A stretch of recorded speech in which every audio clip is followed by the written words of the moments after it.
नमस्कार दोस्तों, आज मैं लेकर आई हूँ एक और मज़ेदार कहानी। तो चलिए शुरू करते हैं। दो बच्चों की ये मज़ेदार कहानी है। एक का नाम सोनू, दूसरे का नाम मोनू।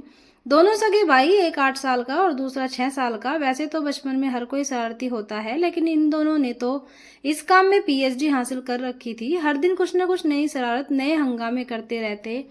उनकी इन शरारतों से उनके माँ बाप तो परेशान थे ही, अड़ोस पड़ोस के सभी लोगों के नाक में भी उन्होंने दम कर रखा था। उनकी शरारतें दिन पर दिन बढ़ती जा रही थी। हर कोई चाहता था कि उनकी शैतानियां किसी तरह कम हो जाएं। एक दिन पड़ोसी ने आकर सोनू मोनू की माँ को बताया कि उनके एरिया में एक बहुत ही प्रचलित बाबा आए हैं। उनके पास हर समस्या का समाधान है। उन्हें अपने दोनों बच्चों को उनके पास ले जाना चाहिए। हो सकता है इससे दोनों की शरारतें कम हो जाएं।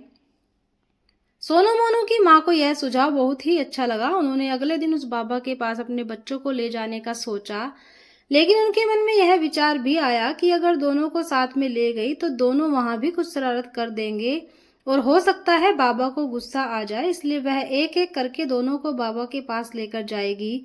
अगले दिन अपने छोटे बच्चे को बाबा के पास लेकर गई। बाबा ने बच्चे को अपने पास बिठाया और उसकी माँ को बाहर जाकर इंतजार करने के लिए कहा।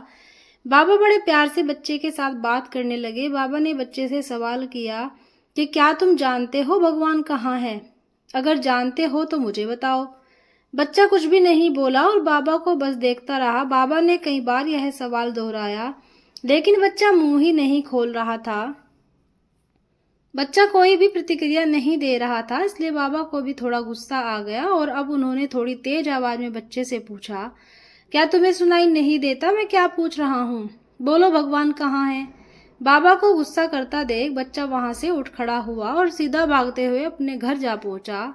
घर पहुंचते ही वह अपने बेड के नीचे छिप गया। छोटे भाई को इस तरह छिपता देख बड़े ने उससे पूछा, अरे क्या हुआ, तुम छुप क्यों रहे हो?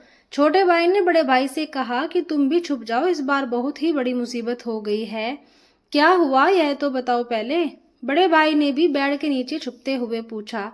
अरे भाई, इस बार कोई भगवान गुम हो गया है और सबको लगता है कि इसके पीछे भी हमारा ही हाथ है। तो दोस्तों, कैसी थी ये मजेदार कहानी? जरूर बताएं। धन्यवाद।